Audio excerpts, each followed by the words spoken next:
لا إله إلا الله محمد رسول الله. لا إله إلا الله لا إله إلا الله. شانہ نے ارشاد فرمایا، اے ایمان والو، تمہارے اوپر روزے فرض کر دیے گئے جس طرح تم سے پہلوں پہ فرض کیے گئے تھے تاکہ تمہیں تقوی ملے۔ الصوم فی اللغت الامساک، روزہ لغت میں رک جانے کو کہتے ہیں۔ جب ہوا کے تیز جھکڑ چلتے چلتے رک جاتے تو اہل عرب کہتے سامت الریح کہ ہوا رک گئی۔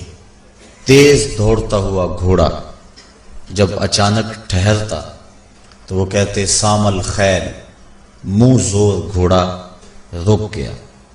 تو روزے کو بھی روزہ اس لیے کہا جاتا ہے کہ نفس کا سرکش اور منہ زور گھوڑا رمضان میں رک جاتا ہے، اور جو اللہ کے حکموں کو ڈٹائی سے توڑتے ہیں رمضان میں ان کے سر بھی سجدوں میں دیکھیں۔ تو اس لیے صوم کو صوم کہا جاتا ہے کہ اس میں انسان گناہوں سے رک جاتا ہے۔ شریعت اسلامیہ میں طلوع فجر ثانی سے غروب آفتاب تک اکل و شرب اور جماع سے کثرتاً رکے رہنے کو روزہ کہا جاتا ہے۔ روزے کی تاریخ کے حوالے سے علامہ اسماعیل حقی علیہ رحمہ تفسیر روح البیاں میں لکھتے ہیں کہ ملک تحمورس ثالث کے دور میں قحط پڑا۔ یہ حضرت آدم علیہ السلام کی اولاد سے تیسرا بادشاہ ہوا ہے۔ تو اس نے اپنی قوم کو حکم دیا کہ وہ ایک وقت کا کھانا کھائیں اور ایک وقت کا کھانا بچا کر قحط زدہ علاقوں میں بھیجیں تاکہ دکھیوں اور مجبوروں کی مدد ہو سکے۔ ملک تحمورس الثالث کے اس حکم کو قوم نے قبول کیا اور ایک وقت کا کھانا بچا کر کے قحط زدہ علاقوں میں بھیجا۔ اس قوم کی یہ ادا اللہ کو پسند آ گئی تو اللہ نے اس کو عبادت قرار دے دیا۔ پھر اس کے بعد ہر نبی پر روزہ فرض ہوا۔ کما کتب علی الذین من قبلکم، اس پہ شاہد عادل ہے۔ حضور علیہ السلام فرضیت روزہ سے قبل ایام 20 کے روزے رکھا کرتے تھے۔ ہر ماہ کی 13، 14 اور 15 تاریخ کو قمری تقویم کے حساب سے جو روزے رکھے جاتے ہیں ان کو ایام 20 کے روزے کہا جاتا ہے۔ لیکن اس کے بعد پھر عاشورہ کا روزہ حضور نے معمول بنایا، اور اس کو کسی صورت بھی حضور اور صحابہ ترک نہیں کرتے تھے۔ فصام رسول اللہ وامر بصیامہ، حضور نے خود بھی روزہ رکھا اور صحابہ کو بھی حکم دیا کہ یہ روزہ رکھیں۔ لیکن جب سن 2 ہجری کو واقعہ بدر سے 1 مہینہ قبل 17 شعبان المعظم کو جب روزہ فرض کیا گیا تو پھر حکم دے دیا گیا۔ حضرت عائشہ صدیقہ رضی اللہ تعالی عنہا سے روایت ہے کہ فرمایا اب جس کا جی چاہے عاشورے کا روزہ رکھے اور جس کا جی چاہے ترک کر دے، لیکن اس سے قبل وہ روزہ رکھنا امت پر ضروری تھا۔ اب ایام معدودہ یعنی گنتی کے دن، اور وہ 29 یا 30 دن ہیں، ان کے روزے امت پر فرض کر دیے گئے۔ سن 2 ہجری میں روزہ فرض ہوا۔ حضور نے 11 ہجری کو رمضان سے قبل ہی ربیع الاول شریف کے مہینے میں انتقال فرمایا۔ اس طرح حضور علیہ السلام کی زندگی میں کل 9 رمضان آئے، 2 ہجری کو شامل کر کے 9 رمضان زندگی میں کل آئے، جس میں 2 رمضان 30 کے تھے اور باقی 7 رمضان 29 کے تھے۔ اور یہ بات ذہن میں رہے کہ روزے 29 ہوں یا 30 ہوں، اللہ ثواب 30 کا ہی عطا فرماتا۔ جس طرح کوئی شخص بھول کر کھا لے تو حدیث میں آتا اس کو اللہ نے کھلایا، اس کو اللہ نے پلایا، تو وہ اس نے کھا بھی لیا، اس نے پی بھی لیا، لیکن اس کا روزہ بھی باقی رہا۔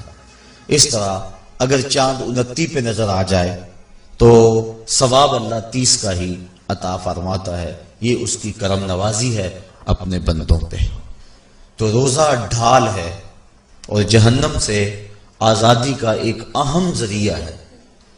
روزہ اللہ اور بندے کے مابین ایک راز ہے۔ روزہ نور ہے، ضیاء اور روشنی ہے، اور آقا کریم صلی اللہ علیہ وآلہ وسلم نے روزے کی فضیلت بیان کرتے ہوئے ارشاد فرمایا کہ ہر شے کی کوئی زکوٰۃ ہوتی ہے، انسان کے جسم کی زکوٰۃ روزہ ہے۔ اگر روزہ رکھے گا تو جسم زکوٰۃ ادا کرے گا، جس طرح زکوٰۃ سے مال پاک ہوتا ہے، روزے سے جسم پاک ہو جاتا ہے۔ اور روزہ ویسے بھی انسان کے لیے شفا کا پیام ہے۔ فرمایا کہ سحری کھایا کرو، چونکہ سحری کے کھانے کے اندر بھی اللہ نے برکت رکھی ہے۔ تو یہ ماہ صیام اپنے دامن میں برکتیں لے کر، رحمتیں لے کر نازل ہوتا ہے۔ اس کا پہلا حصہ رحمت، درمیانی حصہ مغفرت، اور آخری حصہ جہنم سے آزادی کا مجدہ جاں فضا ہے۔ حدیث میں آتا ہے کہ اللہ نے میری امت کو رمضان المبارک کے روزے کے حوالے سے 5 چیزیں ایسی عطا کی ہیں جو اس سے قبل کسی امت کو نصیب نہیں ہوئی۔ ایک تو یہ کہ رمضان المبارک کے اندر روزہ رکھنے والے کے معدے سے جو بو نکلتی ہے، اللہ کو وہ مشک سے زیادہ محبوب ہے۔ دوسری بات کہ جب ماہ صیام آتا ہے تو شیاطین کو جکڑ دیا جاتا ہے۔ تیسری بات کہ روزے دار جب تک روزے میں رہتا ہے، فرشتے اس کے لیے مغفرت کی دعائیں کرتے رہتے۔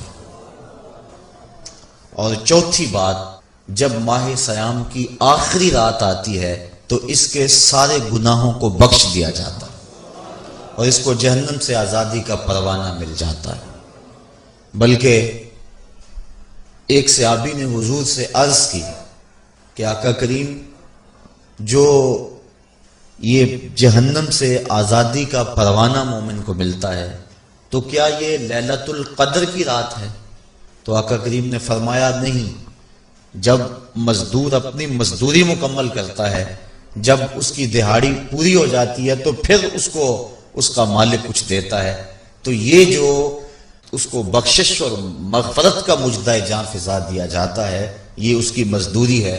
اور فرمایا کہ جو لیلۃ القدر کی برکتیں اس کو حاصل ہوتی ہیں، یہ اس کے علاوہ ہیں۔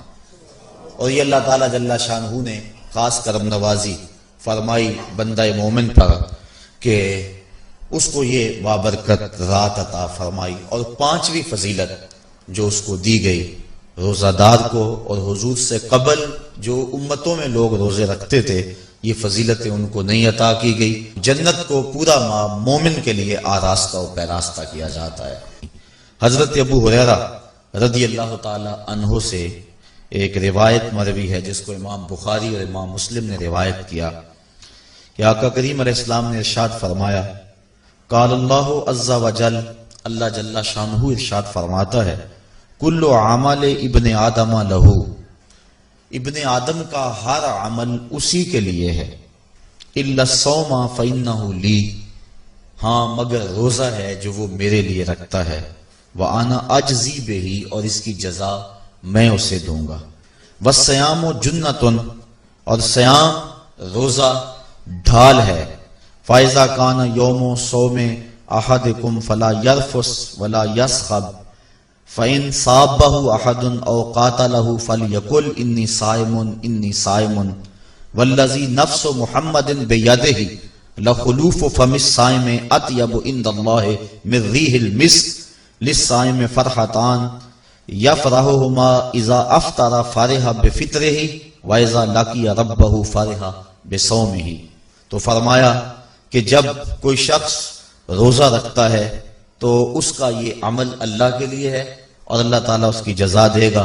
روزہ ڈھال ہے، جب کوئی شخص روزہ رکھے تو وہ اس کے اندر کوئی اللہ کی نافرمانی نہ کرے، یہاں تک کہ اگر اس کو کوئی شخص گالی بھی دے تو وہ یہ کہے کہ میرا روزہ ہے، میں صائم ہوں، میں نے روزہ رکھا ہوا ہے، یہ کہہ کے لڑنے والے کو، الجھنے والے کو ٹال دے۔ حضور نے ارشاد فرمایا مجھے قسم ہے اس رب کی جس کے قبضے میں محمد کی جان ہے کہ روزہ دار کے معدے سے جو بو نکلتی ہے اللہ کو وہ مسک یعنی کستوری کی خوشبو سے زیادہ محبوب ہے۔ اور روزہ دار کے لیے دو خوشیاں ہیں، ایک خوشی اس کو اس وقت ملتی ہے جب وہ روزہ افطار کرتا ہے، اور دوسری خوشی اس کو اس وقت ملتی ہے جب اس روزے کے صلے میں اسے اپنے رب کا دیدار نصیب ہوگا۔ یہ بات ذہن میں رکھیں کہ اس دنیا پر سب سے بڑی دولت جو حضرت انسان کو دی گئی ہے وہ دولت ایمان ہے، اور قیامت کے دن سب سے بڑی دولت جو اہل ایمان کو دی جائے گی وہ اللہ تعالیٰ کا دیدار ہوگا۔ جنت کے حور و قصور، جنت کے محلات، جنت کی عالی نصب نعمتیں، دنیا کی کوئی دولت اور دنیا کی کوئی نعمت جنت کی کسی نعمت کا مقابلہ نہیں کر سکتی، لیکن جنت والے جنت میں جا کر جس نعمت کو سب سے بڑا سمجھیں گے، اور وہ ہوگی بھی حقیقت میں سب سے بڑی نعمت، ایسی نعمت کہ اس نعمت کے ملنے پہ باقی ساری نعمتوں کو بھول جائیں گے، وہ یہ ہے کہ رب اپنے رخ کرم سے پردہ ہٹا دے گا اور ان کو اپنا دیدار عطا فرما دے گا۔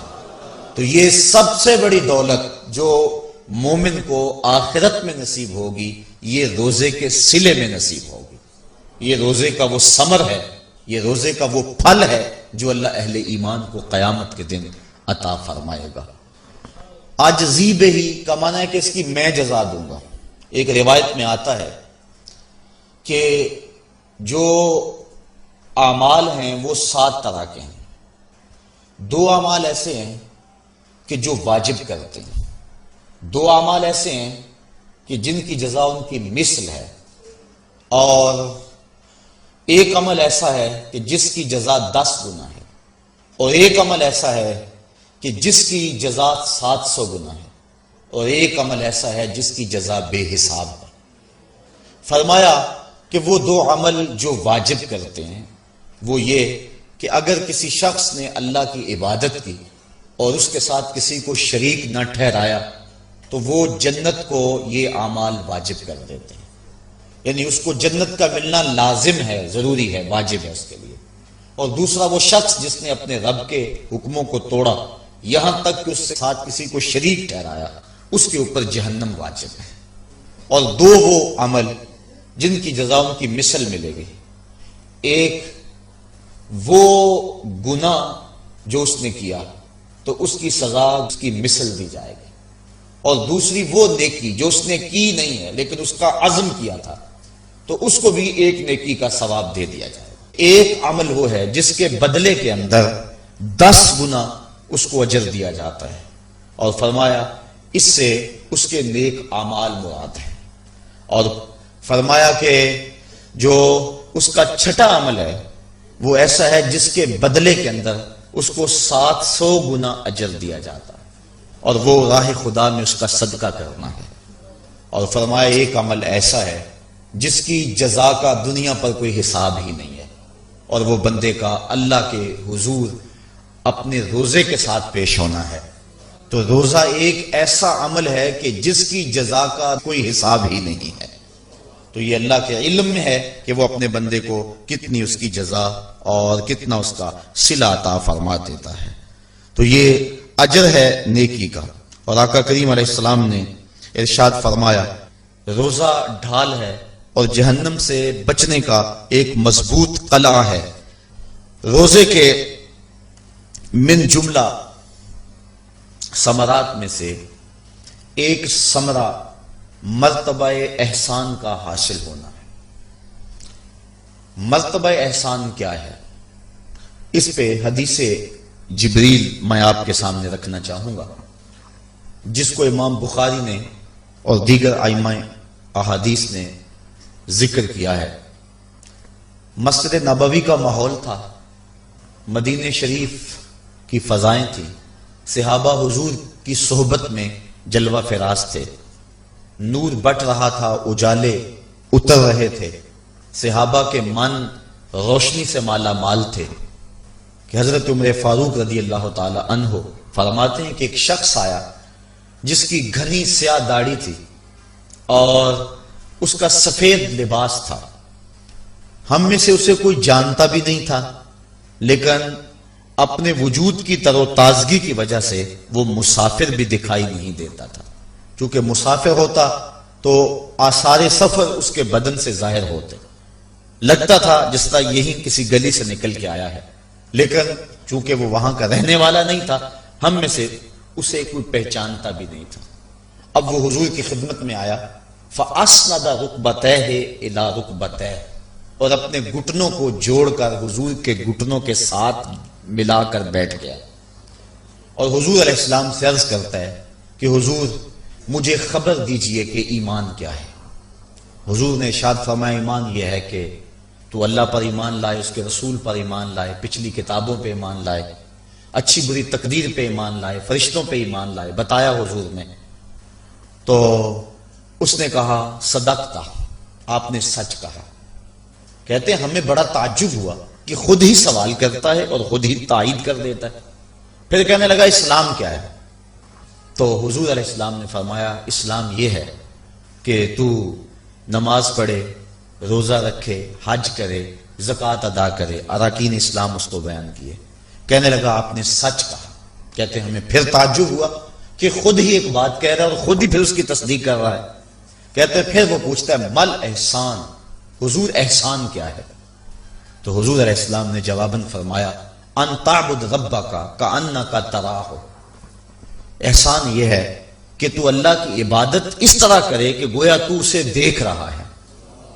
اور اگر یہ کیفیت تجھے نصیب نہیں ہوتی تو کم از کم یہ کیفیت نصیب ہو جائے کہ وہ تجھے دیکھ رہا. تو وہ کہنے لگا ہاں آپ نے سچ کہا. پھر اس کے بعد اس نے قیامت کی کچھ نشانیوں کے بارے میں سوال کیا تو حضور علیہ السلام نے جواب مرحمت فرمائے. جب وہ شخص اٹھ کے چلا گیا تو حضور نے فرمایا عمر جانتے تھے یہ شخص کون ہے؟ کہا اللہ و رسولہ عالم، اللہ اس کا رسول خوب جانتا ہے. فرمایا ھذا جبریل، یہ جبریل امین تھا اور تمہیں تمہارا سکھانے کے لیے آیا تھا. جبریل نے جب امت کو دین سکھایا تو سب سے پہلے یہ بات سکھائی کہ حضور کی چوکھٹ میں بیٹھنے کا ادب کیا ہے. دونوں گھٹنے بچھا کر وہ اس طرح حضور کی چوکھٹ میں ادب کے ساتھ بیٹھا اور اس کے بعد حضور سے اس نے سوالات کیے. تو فرمایا یہ جبریل امین تھے جو تمہیں تمہارا دین سکھانے کے لیے آئے تھے. تو جبریل امین نے جو دین سکھایا، جو چیزیں پوچھی وہ 3 چیزیں تھیں. ایمان کیا ہے، اسلام کیا ہے اور احسان کیا ہے. تو احسان تیسری چیز ہے جس کو ہم اپنی زبان کے اندر تصوف کہتے ہیں، جس کو ہم طریقت کا نام دیتے ہیں. تو اس کو درجہ احسان یا مرتبہ احسان کہا جاتا ہے اور یہ دین کی روح ہے. جو لوگ طریقت کا انکار کرتے ہیں وہ دین کی روح کا انکار کرتے ہیں. تو حضور علیہ السلام نے جو طریقت بیان فرمائی وہ یہ تھی کہ اللہ کی عبادت تو اس طرح کرے کہ جس طرح تو اسے دیکھتا ہے. اگر یہ کیفیت مل جائے تو سبحان اللہ، لیکن اگر یہ کیفیت نہیں ملی تو کم از کم یہ کیفیت تو ملے کہ وہ مجھے دیکھ رہا ہے. اور اگر یہ کیفیت بھی مل جائے کہ وہ مجھے دیکھ رہا ہے تو بتائیے کہ پھر انسان کی زندگی میں کتنا سرور آ جائے گا کہ جب وہ نماز کے لیے کھڑا ہو تو اس تصور میں ڈوب جائے کہ میرا مالک تو مجھے دیکھ رہا ہے.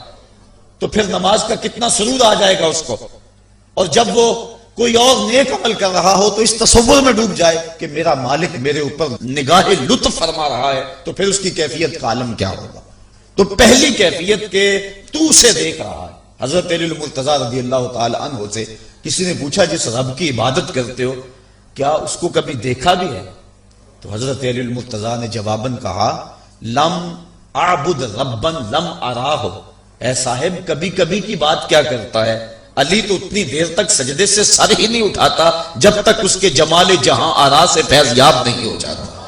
حضرت داتا گنج بخش علی حجویری علیہ رحمہ کشف الماجوب کے اندر ایک حدیث نقل کرتے ہیں کہ حضور علیہ السلام نے ارشاد فرمایا کہ فاقہ کشی اختیار کرو اور بھوک اور پیاس برداشت کرو ممکن ہے کہ اس دنیا کے اندر تم اپنے دل کی آنکھوں سے اپنے رب کا مشاہدہ کرو.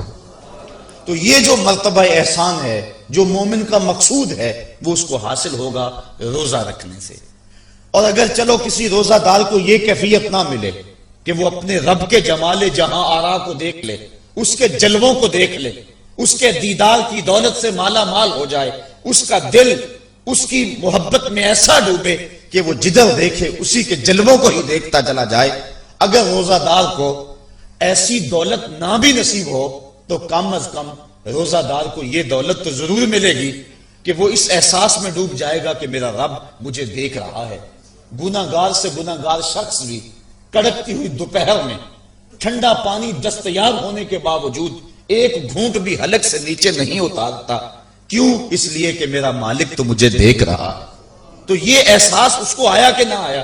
کاش کہ رمضان میں یہ نور جو ہم کو نصیب ہوتا ہے، یہ رمضان کا خاص نور ہے. مرتبہ احسان سے پھوٹتا ہوا یہ اجالا رمضان میں ایک گناہگار سے گناہگار شخص بھی حاصل کر لیتا ہے کہ وہ اس احساس میں ڈوب جاتا ہے کہ میرا مالک مجھے دیکھ رہا ہے.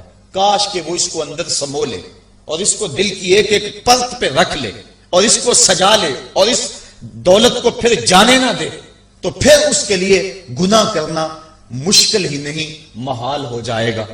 اس احساس سے پانی نہیں پیتا کہ میرا اللہ مجھے دیکھ رہا ہے. تو کیا مجھے یہ بتاؤ کہ جب وہ دکان پہ بیٹھ کے ڈنڈی مارتا ہے کہ اللہ اس وقت نہیں دیکھتا؟ جب وہ کسی کی جیب کاٹتا ہے اللہ اس وقت نہیں دیکھتا؟ جب وہ رشوت لے رہا ہوتا ہے اللہ اس وقت نہیں دیکھتا؟ کہ اللہ تعالیٰ صرف رمضان میں دیکھتا ہے، غیر رمضان میں نہیں دیکھتا؟ تو یہ احساس کاش کہ اس کے ساتھ لگ جائے کہ میرا مالک مجھے دیکھ رہا ہے، تو پھر گناہ کرنا مشکل ہی نہیں ناممکن ہو جاتا ہے.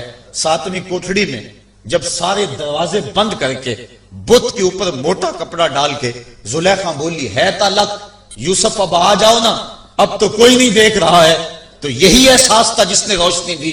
قال معاذ اللہ، کہا اللہ کی پناہ، تو اپنے معبود سے موٹی چادر ڈال کر چھپ گئی، لیکن میرا خدا تو 7ویں کوٹھڑی میں بھی دیکھ رہا ہے. پھر اتنی روشنی برسی، اتنے اجالے اترے کہ گناہ کیا، گناہ کا تصور بھی محال ہو گیا. تو یہ یقین، یہ اذعان کہ میرا مالک مجھ کو دیکھ رہا ہے، انسان کے لیے گناہ کو مشکل ہی نہیں ناممکن بنا دیتا ہے. اور میرے اور آپ کے آقا و مولا نے فرمایا سبعۃ یظلھم اللہ تعالی فی ظلہ یوم لا ظل الا ظلہ، امام عادل وشاب نشا فی عبادت اللہ ورجل قلبہ معلق بالمساجد ورجل دعته امرأة ذات منصب وجمال فقال انی اخاف اللہ ورجلان تحابا فی اللہ اجتمع علیہ وتفرقا الیہ ورجل تصدق بصدقة فأخفاها حتى لا تعلم شماله ما تنفق يمينه ورجل ذكر الله خاليا ففاضت عيناه او كما قال. حضور ارشاد فرماتے ہیں کل قیامت کے دن جب کوئی سایہ نہیں ہوگا، 7 اشخاص ایسے ہیں اللہ تعالیٰ جنہیں اپنے عرش کا ٹھنڈا سایہ نصیب فرمائے گا. حدیث طویل ہے اور مجھے وقت کے گزرنے کا شدت سے احساس ہے، میں اپنا مقصود آپ کے سامنے رکھوں گا.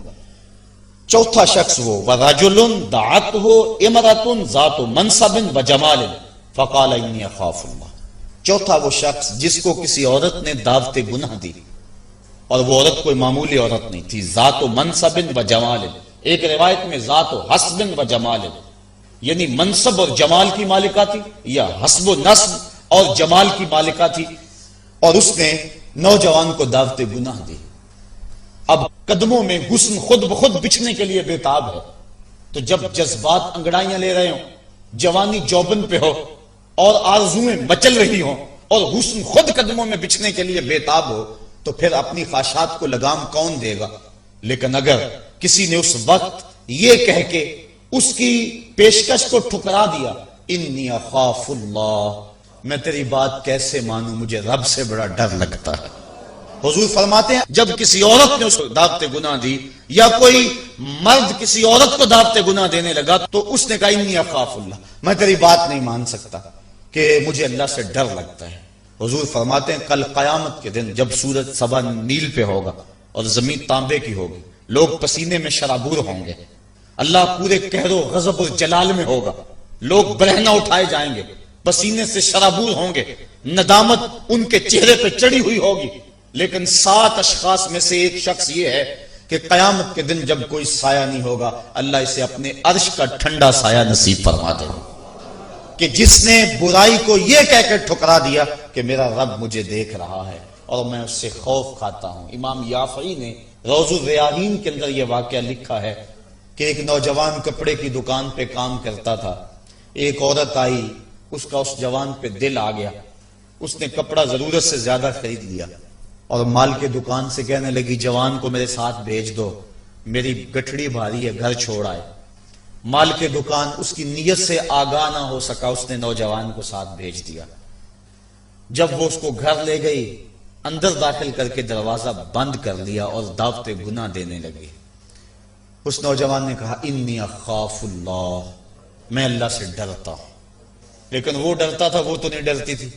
اس نے ہر قسم کا ڈورا پھینکا، ہر جتن کیا، ہر ہیلا آزمایا، لیکن وہ نوجوان قابو نہ چڑھا، چونکہ وہ صرف حسین ہی نہیں اللہ کا ولی بھی تھا، صرف اس کا چہرہ ہی روشن نہیں تھا، اس کے من میں بھی اجالے تھے، اور اس نے بڑی کوشش کی لیکن نور کو رسیوں میں جکڑا تو نہیں جا سکتا۔ خیر، اس نوجوان کے دل میں آیا کہ یہ شیطان کا خطرناک روپ ہے، کہیں ایسا نہ ہو کہ میں اس کے پنجے میں پھنس جاؤں۔ اس نے ایک بہانہ کیا اور باتھ روم میں چلا گیا، جو پخانہ کیا اس کو اپنے بدن پہ مل لیا اور اسی حالت میں باہر آ گیا۔ جب اس عورت نے دیکھا اس کا نشہ حرن ہو گیا، دروازہ کھول دیا، اس نے کہا یہ تو کوئی مجنون ہے، یہ تو کوئی پاگل ہے۔ اس نے دل ہی دل میں اللہ کا شکر ادا کیا کہ میرا بدن گندا ہو گیا، میرا من تو ستھرا رہا۔ کائنات کا سب سے حسین چہرہ وہ ہے جو جنسی کالک سے محفوظ ہو۔ تو وہ باہر گیا اور باہر ایک چشمہ ابل رہا تھا، وہاں جا کے اس نے غسل کیا۔ امام یافعی لکھتے ہیں جب تک وہ زندہ رہا اس کے جسم سے مشک و عنبر کی خوشبو آیا کرتی تھی، اور جب وہ مر گیا لوگوں نے اس کو دفن کر دیا، یہ خوشبو اس کی قبر کی مٹی سے بھی آیا کرتی تھی۔ تو جو اللہ سے ڈرا کہ میرا مالک مجھے دیکھ رہا ہے، تو اللہ تعالیٰ اس کی کیسی ناز برداریاں فرماتا ہے، اس کے اوپر کتنے کرم اس کے اترتے ہیں۔ تو کہا کہ وہ شخص جس نے اللہ سے ڈر کر گناہ کو چھوڑا، کل قیامت کے دن جب کوئی سایہ نہیں ہوگا، اللہ اسے اپنے عرش کا ٹھنڈا سایہ نصیب فرما دے گا۔ تو یہ رمضان کا فیض ہے کہ انسان بے شمار گناہوں کے باوجود بھی تڑپتی کڑکتی دوپہر کے اندر بھی ٹھنڈا پانی اپنے منہ کے قریب بھی نہیں لاتا، وضو کرتے ہوئے بھی احتیاط کرتا ہے، غسل کرتے ہوئے بھی احتیاط کرتا ہے کہ کوئی قطرہ حلق سے نیچے اتر نہ جائے، اس احساس میں کہ میرا رب مجھے دیکھ رہا ہے۔ یار روزے کا اور کیا ثمرہ چاہیے کہ وہ جو دولت صوفیاء نے زندگیاں کھپا دی، جس دولت کو حاصل کرنے کے لیے، مرتبہ احسان کو پانے کے لیے روزے دار نے سحری کھائی، ابھی جو ہے وہ سحری کا وقت ختم ہوا تھا کہ یہ احساس اس کے ساتھ لگ گیا، اور وہ تنہائی کے اندر بھی اللہ سے ڈرتا ہے اور کھانے پینے سے باز رہتا ہے، اس تصور کے ساتھ کہ میرا مالک مجھے دیکھ رہا ہے۔ روزے کا ایک ثمر اور ایک پھل یہ ہے کہ بندے کو تقوی کا نور نصیب ہوتا ہے، اور اللہ تعالیٰ نے یہاں قرآن مجید کے اندر جہاں روزے کی فرضیت کا ارشاد فرمایا، وہاں ساتھ یہ بات فرمائی کہ اس لیے تمہارے اوپر روزہ فرض کیا گیا ہے تاکہ تم متقی بن جاؤ۔ یہ مقصد روزہ ہے، اللہ یہ چاہتا ہے، ورنہ اس کو کیا ضرورت ہے کہ بندے کو بھوکا اور پیاسا رکھے، وہ تو چاہتا ہے کہ یہ برائیوں سے باز آ جائے۔ بلکہ بخاری شریف کی حدیث ہے، حضور علیہ السلام نے ارشاد فرمایا من لم یدع قول الزور والعمل به فلیس للہ حاجۃ فی ان یدع طعامہ وشرابہ، جو شخص جھوٹ اور جھوٹے کام نہیں چھوڑتا، اللہ کو اس کے بھوکا اور پیاسا رہنے کی کوئی ضرورت نہیں ہے۔ اللہ نہیں چاہتا کہ وہ بھوک اور پیاس کی مشقت گوارا کرے، اس کا تو مقصود یہ ہے کہ اس کے دل کے اندر اس کی خشیت پیدا ہو جائے، اسی لیے اس نے روزہ ہمارے اوپر فرض کیا ہے، ورنہ وہ کیسے چاہتا ہے کہ میرا بندہ بھوکا رہے؟ ایک ماں نہیں چاہتی کہ میرا بیٹا بھوکا رہے، اور جو 70 ماؤں سے زیادہ پیار کرتا ہے اس نے کیسے چاہ لیا کہ میرا بندہ بھوکا رہے؟ ماں کے پیار کو دنیا کے کسی ترازو پہ نہیں تولا جا سکتا، اور جو مالک ہے، ماں کو اتنا پیار بیٹے سے کس لیے ہے؟ اس لیے کہ اس نے بیٹے کو جنم دیا، جس نے جنم دیا اس کو اتنا پیار ہے، تو جس نے تخلیق کیا اس کو کتنا پیار ہوگا؟ تو ماں نہیں چاہتی میرا بیٹا بھوکا رہے، تو مالک نے کیسے چاہ لیا؟ چلو آؤ پھر ماں کی گود میں آ جائے۔ ماں بیٹے کی آنکھ میں ایک آنسو بھی گوارا نہیں کرتی تھی، بیٹا ہو گیا بیمار، ماں لے گی ڈاکٹر کے پاس، اس نے جو دوا تجویز کی وہ کڑوی تھی، ماں نے زبردستی لٹا لیا، بیٹا پیتا نہیں، ماں نے منہ کھولا اور کڑوے سیرپ کے قطرے اس کے حلق میں ٹپکا رہی ہے، بچہ چیختا ہے، لیکن جو وہ سیرپ کے قطرے حلق سے نیچے اترتے چلے جاتے ہیں، ماں کو قرار آتا جاتا ہے، اس کو طمانینت ملتی جاتی ہے۔ ماں کیا صفاق ہو گئی؟ نہیں۔ اس کا پیار چھن گیا؟ نہیں۔ اس کی ممتا رخصت ہو گئی؟ نہیں۔ وہ تو بیٹے کی آنکھ میں ایک آنسو بھی گوارا نہیں کرتی تھی، اور اب تڑپتا ہوا بیٹا، لیکن ماں کے چہرے پہ طمانینت کا نور ہے۔ اصل بات یہ ہے کہ ماں جانتی ہے، بیٹا نہیں جانتا۔ ماں جانتی ہے چند لمحوں کی تکلیف ہے، نتیجہ شفا کی صورت میں برآمد ہوگا۔ اس لیے ماں کی نظر اس تڑپنے پہ نہیں ہے، ماں کی نظر اس نتیجے پہ ہے۔ مالک جو 70 ماؤں سے زیادہ پیار کرتا ہے، وہ بھی نہیں چاہتا کہ میرا بندہ بھوکا اور پیاسا رہے، لیکن مالک کہتا ہے اس کے باوجود تو بھوکا اور پیاسا رہے گا، کیوں؟ لعلکم تتقون، میرے بندے تجھے تقوی کی بہاریں نصیب ہوں گی، تیرے من کو روشنی اور تیرے من کو اجالا نصیب ہو جائے گا۔ تو یہ تقوی نصیب ہوتا ہے روزے سے۔ چونکہ یہ بات ذہن میں رکھیں، ہمارے 2 دشمن ہیں جو ہمیں نیکی کے راستے سے روک رہے ہیں۔ بات لمبی ہو رہی ہے، اختصار کر رہا ہوں۔ ہمارے 2 دشمن ہیں جو ہر وقت ہمارے ساتھ لگے ہوئے، ایک شیطان اور دوسرا نفس۔ جو شیطان ہے وہ بڑا دشمن ہے یا نفس بڑا دشمن ہے؟ تو آپ اس بات پہ کسی دلیل کی ضرورت نہیں، آپ سب کہہ رہے ہیں کہ نفس۔ اور سادی سی بات ہے کہ شیطان آدمی کو بہکاتا ہے، لیکن شیطان جب خود بہکا، اس نے انکار سجدہ کیا، اس وقت کوئی دوسرا شیطان تو تھا نہیں، تو شیطان کو شیطان بنانے والا نفس ہے۔ تو یہ نفس شیطان سے بھی بڑا دشمن ہے۔ اکیلی جان 2 دشمنوں کے نرغے میں، لیکن جب ماہ سیام آیا، سلسلۃ الشیاطین، حدیث میں آتا ہے شیاطین جکڑ دیے گئے۔ 2 دشمنوں میں ایک دشمن ہمارے جکڑ دیے گئے، اب ایک دشمن ہمارا باقی ہے، نفس۔ اب نفس کا مقابلہ کر لیں گے تو شیطان چھٹ کر ہمارا کچھ نہیں کر سکے گا، لیکن اگر ہم نے اس موسم کے اندر اپنے نفس کا مقابلہ نہ کیا تو پھر ہم جو ہے وہ اس نفس کی شامت سے شیطان کے ہتھے بھی چڑھ جائیں گے۔ اب نفس کی تربیت کیسے کریں؟ اس کی تربیت بھی روزے سے ہوتی ہے۔ آپ کہیں گے وہ کیسے؟ تو شیخ فرید الدین عطار کا قول سناتا ہوں۔ شیخ فرید الدین عطار کون شخص ہے؟ کسی معمولی شخص کا نام شیخ فرید الدین عطار نہیں ہے۔ علامہ اقبال کے روحانی پیشوا، جن کو وہ مرشد رومی کہتے ہیں اور اپنے آپ کو مرید ہندی کہتے ہیں، اور یہ بات ذہن میں رکھیں کہ اقبال نے رومی کو ویسے پیر نہیں مان لیا، بڑا چن کے پیر تلاش کیا اقبال نے، بلکہ جب پیر 2 ہوں اور دونوں ہی بڑے قابل ہوں اور مرید کے لیے مصیبت بن جائے کہ ادھر جاؤں کدھر جاؤں، امتحان تو اس وقت ہوتا ہے۔ اب اقبال کے لیے جو ہے وہ 2 چیزیں تھیں، ایک راضی اور ایک رومی۔ اقبال کہتا تھا میں رومی کو پیر مانوں یا راضی کو پیر مانوں، چونکہ راضی استدلال کا شہنشاہ ہے اور اقبال فلسفے کا امام ہے۔ فلسفی کا مزاج یہی چاہتا ہے کہ جو استدلال کا بادشاہ ہو اس کو اپنا شیخ مانا جائے، لیکن جو رومی ہے وہ دل کا شہنشاہ ہے۔ اقبال شاعر ہے اور اقبال کا مزاج تھا کہ جو میرے دل کا بھی امام ہو وہی میرا شیخ ہو اور وہی میری رہبری کرے۔ تو اقبال جو ہے وہ الجھا رہا اس معاملے میں، کیا کروں؟ وہ خود کہتا ہے اسی کشمکش میں گزری میری زندگی کی راتیں، کبھی سوز و ساز رومی، کبھی پیچ و تاب راضی۔ کبھی رومی کا سوز و ساز مجھے پسند آتا تھا، کبھی راضی کا جو ہے وہ مجھے پیچ و تاب پسند آتا تھا۔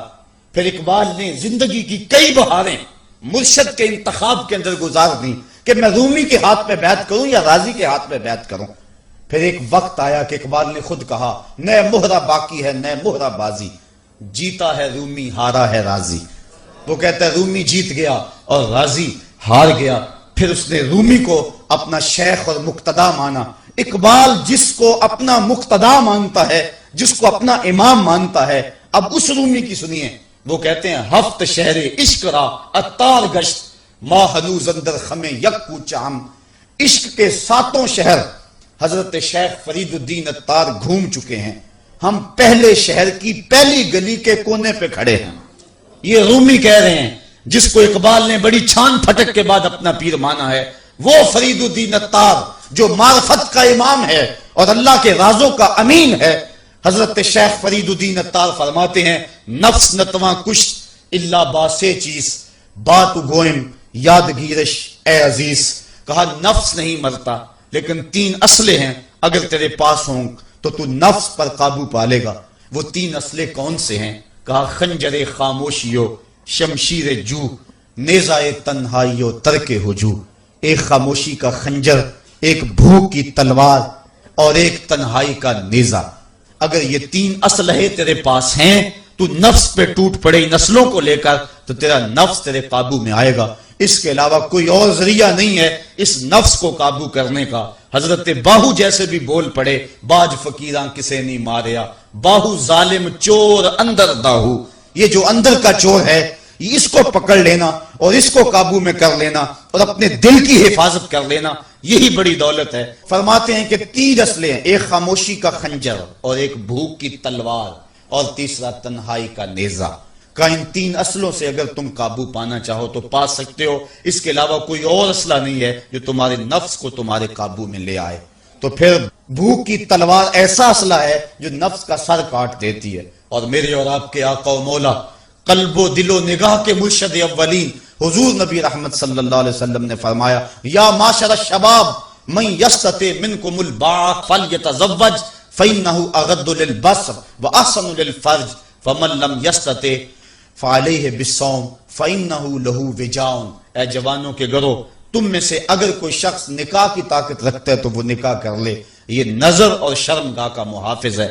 اور اگر تم میں سے کوئی نکاح کرنے کی فی الحال طاقت نہیں رکھتا تو وہ روزے رکھے، روزے شہوات کو توڑتے ہیں۔ تو نفس کی تہذیب بھوک سے ہوتی ہے، اور بھوک ایک ایسا اسلحہ ہے کہ جس سے ہم اپنے نفس کو قابو میں لا سکتے ہیں۔